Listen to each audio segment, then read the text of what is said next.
8:12 en el territorio continental ecuatoriano, buscando la verdad en la revista de Opinión Democracia. Queremos dar la bienvenida a nuestros siguientes invitados: el economista José Hidalgo Pallares, director de Cordes, y el economista Andrés Robalino, académico y director ejecutivo de la Cámara de Industrias, Producción y Empleo de Cuenca. El tema que ponemos en escena: la situación del empleo en el Ecuador, las perspectivas que hay, y también hablar de esto que constituye un reajuste legal, a veces sin miramiento de la realidad, sino por compromisos políticos del aumento del salario básico unificado. Uno quisiera que los sueldos sean mucho más altos, sin perjuicio de que si se compara en la región ya es alto el salario básico, porque el argumento no avanza para la canasta básica, sí, pero hay que ser realistas y pragmáticos, ver la realidad en la que se desenvuelve el Ecuador en materia de crecimiento económico. Con estos antecedentes, economista José Hidalgo, ¿cómo afrontar esta realidad del empleo del Ecuador con una circunstancia algo ha mejorado, pero no llegar a los niveles que permitan decir que se ha mejorado sustancialmente el empleo pleno en el Ecuador? Muy buen día, José. Buenos días, Miguel. Muchísimas gracias por la llamada. Un gusto conversar con usted y saludo obviamente a Andrés y a la audiencia. Yo, si me permite, Miguel, quisiera poner primero unas cifras un poco para presentar cuál es la realidad del mercado laboral ecuatoriano en la actualidad, porque la semana pasada el INEC presentó las cifras de empleo con corte a octubre de este año, y lamentablemente seguimos viendo una situación de cierto estancamiento en el empleo adecuado. Es decir, hubo una ligera recuperación, la tasa pasó de 32% en octubre del año pasado a un poquito menos del 34% en octubre de este año, pero es una variación que el INEC considera que no es estadísticamente significativa, es decir, que se mantiene dentro de los márgenes de error de la encuesta.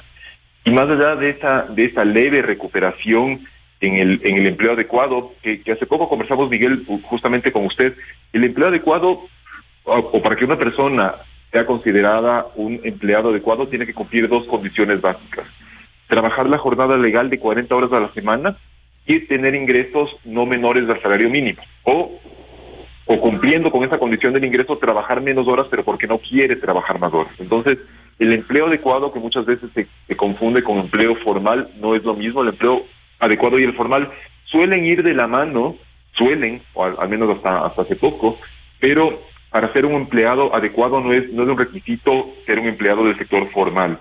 Y lo que estamos viendo en las cifras, Miguel, es que lamentablemente, junto con esta leve recuperación en la tasa de empleo adecuado, que de todas formas sigue por debajo, yo diría incluso bastante por debajo de los niveles prepandemia, lo que estamos viendo, decía, es un incremento en la tasa de informalidad. Y aquí el INEC define a un trabajador informal como aquel que tiene un empleo, ya sea en una empresa o en un emprendimiento personal que no tiene RUC. Y que estamos viendo en la actualidad, en octubre de este año, una tasa de informalidad de casi el 54% de los trabajadores, que, si no me equivoco, es la tasa más alta que tenemos desde que la información es comparable, porque esta metodología para medir los indicadores laborales empezó en 2007, y desde entonces, si no me equivoco, insisto, tenemos la tasa de informalidad más alta, y este es un factor, ya también un poco como para entrar en materia del tema que usted ha planteado, creo que es un factor básico que el gobierno debería tomar en cuenta al momento de decretar cuál va a ser el aumento del salario básico unificado para el próximo año, porque en principio ese aumento debería alcanzarse en un consenso entre empleadores y trabajadores en el Consejo Nacional de Salarios, pero eso es muy difícil que se alcance, no se ha alcanzado en los últimos años, y en ese contexto el gobierno entra, digamos, no a mediar, sino a decretar cuál va a ser el incremento. Y si es que el 54% de los trabajadores está en la informalidad, significa que al menos de ese 54% no se va a beneficiar de un incremento en el salario básico, porque obviamente ese incremento beneficia a los trabajadores del sector formal, y tampoco a todos, porque obviamente hay una buena cantidad de trabajadores, no solo en el sector público, sino también en el privado, que ganan más que el salario mínimo y por lo tanto no recibirían un mayor beneficio de parte de ese, o como consecuencia de ese incremento. Y un último punto, Miguel, y perdón por haberme extendido, es que no es cierto el argumento de que el salario básico no alcanza para cubrir el costo de la canasta básica. A ver, yo no quiero con esto sugerir, ni mucho menos que una persona o que una familia cuyos integrantes ganan el salario básico están en una situación boyante, ni mucho menos, pero el INEC tiene o utiliza un hogar tipo para medir justamente el ingreso familiar, un hogar tipo constituido por 4 personas,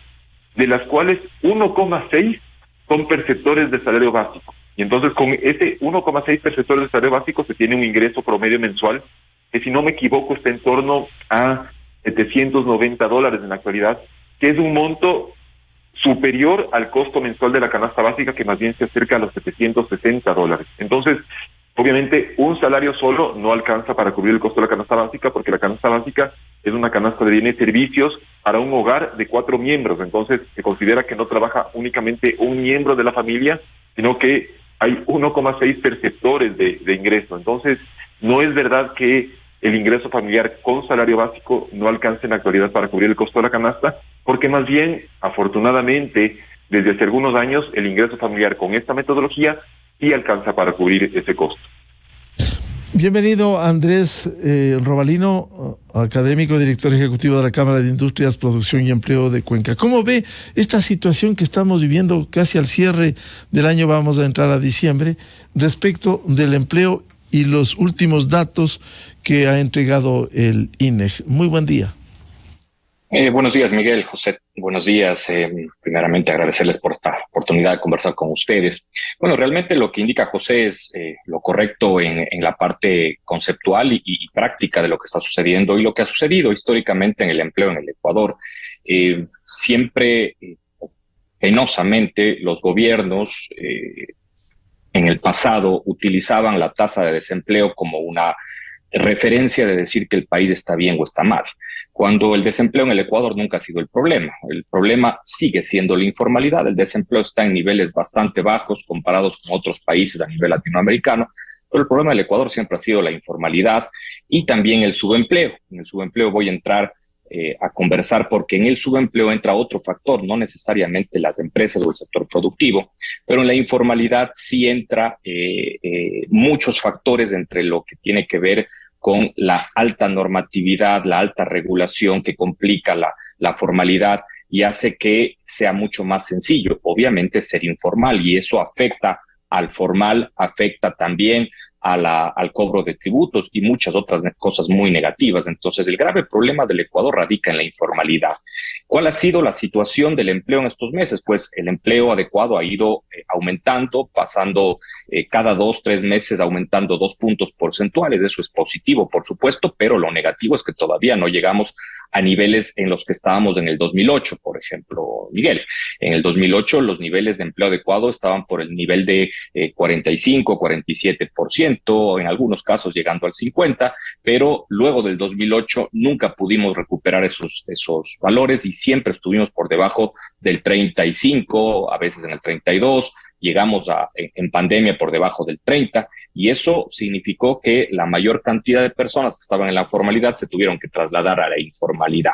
E insisto, la informalidad tiene muchos problemas, no solamente económicos, sino problemas sociales, porque no hay pagos de salarios mínimos, no existen pagos por seguro social, no existen cumplimientos tampoco en normativas ambientales, tributarias, societarias, laborales, ni nada por el estilo. Entonces, la informalidad tiene un efecto sumamente negativo a la sociedad, tiene un efecto sumamente negativo a la distribución de la riqueza, porque no hay cobros de tributos y por lo tanto no se puede distribuir, no se puede hacer obras con la informalidad, y penosamente la informalidad en este momento es el porcentaje o uno de los porcentajes más altos dentro del mercado laboral, y eso complica a todos los formales, por supuesto, porque son los que están pagando tributos, los que están cumpliendo normativas, altas regulaciones, burocracia, centralización, altos costos de trasladarse a Quito para lograr una licencia, un permiso o cumplir una normativa, mientras que el informal está cómodamente, entre comillas,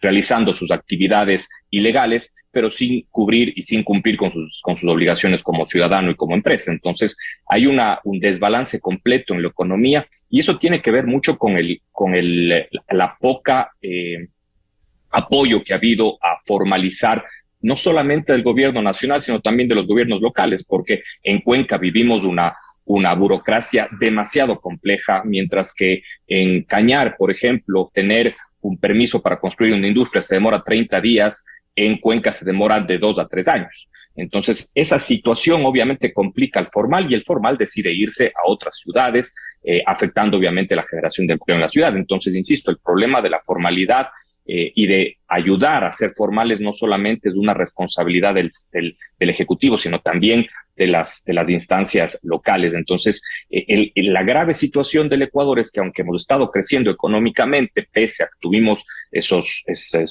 18 días negros en junio por el paro, ese crecimiento no ha significado en el mismo porcentaje un crecimiento en el empleo, y eso sí responde a varias situaciones, inclusive de modificaciones en tema de procesos productivos, de mejora tecnológica, de sustitución de una máquina por una actividad laboral y muchas otras cosas más. Entonces, hay que comenzar a cambiar esa situación, esas normativas que tenemos actualmente y un cambio que se debe hacer de manera obligatoria y que recae en la Asamblea Nacional es el cambio o la reforma laboral que se ha pedido durante los últimos 40 o 50 años. Recordemos que en el año 38, si no estoy mal, fue aprobada la ley laboral que todavía rige en el Ecuador. Entonces, si seguimos con esta ley laboral pasada, antigua, que no cumple, que no está adaptada a las realidades actuales, obviamente no va a poder crecer la economía conjuntamente con el empleo y va a seguir generándose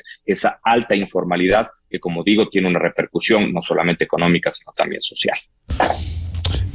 José Hidalgo, frente a este panorama, ¿qué acciones debieran adoptarse para fomentar? Porque si aquí no hay un mejoramiento económico, no hay un crecimiento económico, ¿cómo podemos fomentar desde el sector privado, que es el mayor generador de fuentes de empleo, a fin de que mejoren estos indicadores? A mí es el punto medular en esta discusión, que es la actualización de la reforma laboral. Y aquí obviamente hay una corresponsabilidad entre el Ejecutivo y la Asamblea. Yo diría incluso la mayor culpa tal vez recae sobre la Asamblea, porque no hay un ambiente o es comprensible que el Ejecutivo no envíe en la actualidad un proyecto de reforma laboral, porque muy difícilmente se le aprueben. Es más, muy difícilmente lo discutan con seriedad, con objetividad, con responsabilidad hacia el país. Entonces puede ser de gana quemar un cartucho, digamos, en la actualidad, enviar una reforma laboral que permitiría, por ejemplo, creo yo, introducir cambios muy significativos que permitan que personas que incluso no están dispuestas o no tienen la posibilidad de trabajar la jornada completa, trabajen a tiempo parcial, o si es necesaria, una reforma constitucional en ese sentido. También el Ejecutivo debería plantearse la posibilidad de incluirla en la consulta popular que se va a llevar adelante dentro de pocos meses. Pero si es que eso no se puede llevar a cabo, Miguel, esta reforma laboral, que no solo el sector productivo, sino que yo también creo que varios analistas estamos solicitando, al menos de parte del Ejecutivo, una buena decisión, creo yo, sería no generar más desincentivos para la contratación en el sector formal. Y ahí volvemos al tema del salario básico unificado, porque usted recordará que a finales del año 2021, del año pasado, el gobierno decretó este incremento de $25, o que porcentualmente significa un incremento de 6,25% en el salario básico. Y obviamente nosotros no tenemos, no hemos medido, tampoco sé si es que sea posible definir en qué porcentaje ese incremento salarial también determinó esta suerte de desacoplamiento entre el crecimiento de la economía, principalmente del consumo o de las exportaciones, de las importaciones, más bien el estancamiento del empleo adecuado y sobre todo del empleo formal. En alguna medida, yo creo que principalmente, insisto, se debe a la falta de reforma laboral y más bien a tener una normativa laboral arcaica, desactualizada con lo que son los nuevos tiempos, pero en alguna medida ese ese estancamiento del empleo formal puede deberse también a que los costos laborales en el Ecuador son sustancialmente mayores que en otros países. Y aquí entramos en otro tema, Miguel, perdón que introduzca un tema más, pero en la actualidad la economía ecuatoriana tiene algunas cifras positivas, insisto, el crecimiento del consumo es destacable, el crecimiento del sector financiero, no solo bancos, sino también cooperativas, el sector externo también muestra buenas cifras en exportaciones, en importaciones, obviamente también ayuda el envío de remesas, pero en ese contexto el Ecuador está enfrentando, sobre todo a nivel del sector productivo, un desafío bastante fuerte que se genera por el fortalecimiento del dólar a nivel internacional. Como usted sabe, la Reserva Federal de Estados Unidos empezó en el primer trimestre de este año a elevar sus tasas de referenciales de interés. Eso hace que algunos capitales vayan a Estados Unidos, donde ya es más rentable, digamos, invertir, además de que el dólar es un activo seguro para muchos inversionistas, y como consecuencia de esto, el dólar se ha ido fortaleciendo. Y lo ha hecho frente al peso colombiano, frente al peso chileno, frente al euro. Hay pocas monedas, diría yo, a nivel internacional que sean la excepción, una de ellas es el peso mexicano, pero este fortalecimiento generalizado del dólar frente a varias monedas afecta a la competitividad del sector productivo nacional porque hace que los bienes o servicios producidos en el Ecuador sean comparativamente más caros que sus equivalentes de otros países, sobre todo los países vecinos, con los que con los que competimos. Entonces, y a este contexto internacional, digamos, desafiante que enfrentan ya sea los exportadores ecuatorianos o también, incluso, por ejemplo, también puede ser los operadores de turismo receptivo en el Ecuador. Si a esto sumamos un incremento no fundamentado en argumentos técnicos en el salario básico, la competitividad se va a ver afectada en mayor medida y eso lamentablemente puede tener como consecuencia una destrucción de puestos de empleo, ya sea en algunos sectores exportadores, ya sea, insisto, en el sector turístico. Entonces creo que el gobierno tiene que velar, por un lado, porque el salario básico no disminuya su poder adquisitivo. Y en ese contexto, entonces, debería actualizarlo en base a la inflación que se proyecta para este año, que según la proforma presupuestaria va a ser de 2,6%. Pero si es que ya permite que el salario básico, que el año pasado se incrementó más de lo que subieron los precios, este año al menos no pierda poder adquisitivo, no debería ir más allá. Es decir, creo que la presión política que, bueno, por un lado está en la oferta de campaña del presidente cuando era candidato, pero también la presión política de los sindicatos o del movimiento indígena, terminan jugando en contra de la mayoría de los trabajadores, que son, según cifras oficiales, los que están en la informalidad y los que buscan vincularse con el sector formal. Andrés lo acaba de mencionar con mucha razón. La informalidad no es solo un problema económico, sino también social. A lo que él mencionó, digamos, que tiene que ver también con la precariedad en que trabajan muchos trabajadores informales, hay que sumar que ellos no aportan, por ejemplo, a la seguridad social y que eso obviamente genera más problemas para el IES porque tiene un número de aportantes de activos relativamente bajo frente digamos, a los jubilados o a los pasivos. Entonces creo que el gobierno, si es que no puede avanzar con una reforma laboral porque el ambiente político no lo permite, debería considerar, por un lado, incluir alguna pregunta que tenga que ver con la normativa laboral en la consulta y sobre todo, en una decisión que ya es inminente, no elevar el salario básico más allá de lo que la estructura económica del Ecuador y el contexto internacional lo permiten.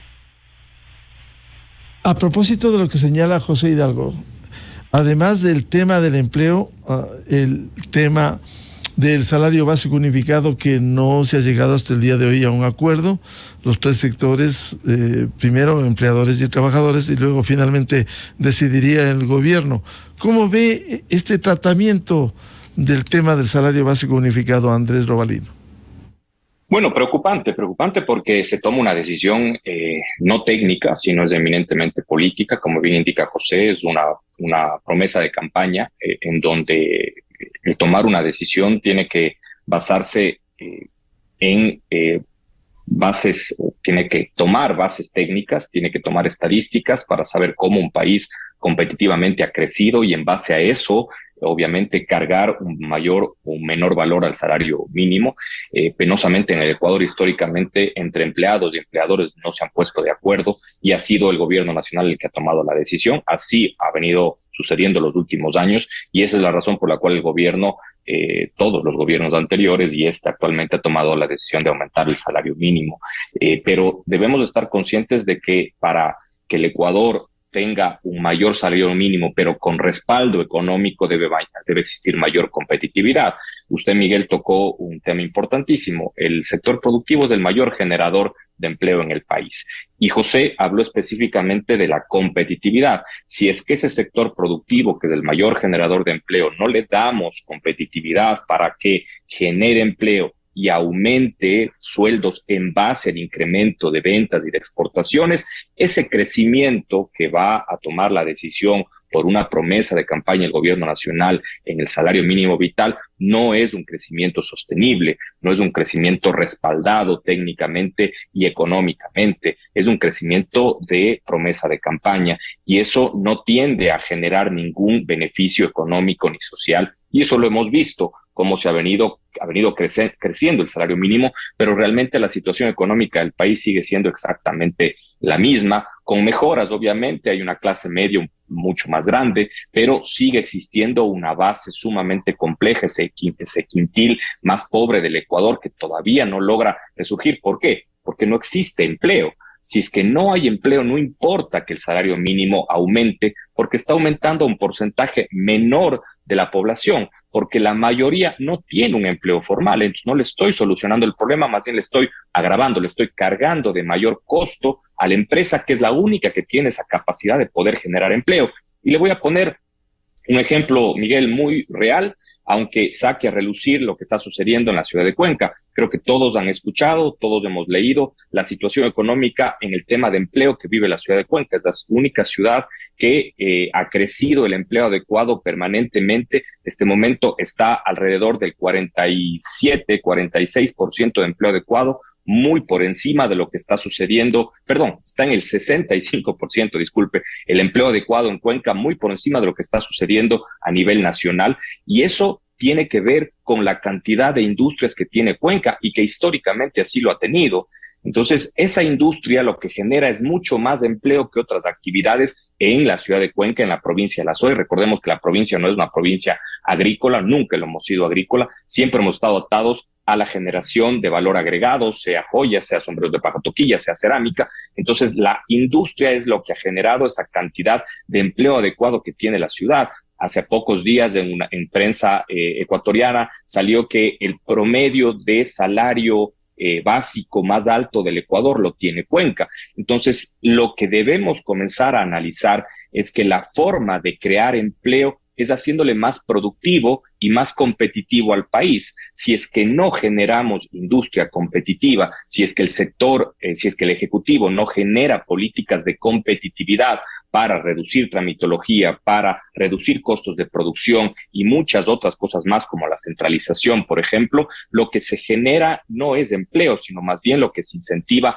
es a la informalidad. Y yo había dicho, y esto voy a ponerlo también en el análisis y en la discusión, otro factor importantísimo en el empleo que muy poco se habla y muy poco se analiza es la educación. La educación juega un papel fundamental en el empleo. ¿Por qué? Porque si seguimos graduando a chicos y chicas de colegios y de universidades que no estén adaptados a la demanda laboral, lo que estamos generando es el subempleo. Y el subempleo es otro factor que sobrepasa el 15, 18, en algunos casos el 20%. ¿Eso qué está sucediendo? ¿Qué genera? Que más del 60% de los universitarios graduados no encuentran un empleo formal y por lo tanto van al subempleo o a la informalidad. Son 5, 4 años de estudios, de carrera, de pagar, de seguir una profesión para terminar trabajando en un área que no necesariamente está relacionada con el área donde realizaron sus estudios. Entonces, lo que está sucediendo en el Ecuador es que por un lado va la demanda laboral y por el otro lado va la oferta académica. Entonces, el empleo está muy atado a la educación, y muy poco se hace muy poco trabajo existe entre un Ministerio de Educación y un Ministerio de la Producción para que las universidades, sean públicas o privadas, se aten a las necesidades laborales. Y eso es importantísimo en un país que debe crecer en base a las capacidades técnicas. No sé si usted conocía, Miguel, y perdón, con esto termino, más del 70% de estudiantes en el Ecuador siguen carreras de ciencias sociales, y solamente un 17% siguen carreras de ingenierías, que es lo que necesita un país para desarrollarse, para ser más competitivo y más productivo. Entonces, el problema no solamente radica en una nueva ley laboral, no solamente radica en nuevas políticas de competitividad, sino también radica en nuevas políticas o en nuevas normativas o en nuevas carreras que te adapten a la demanda laboral.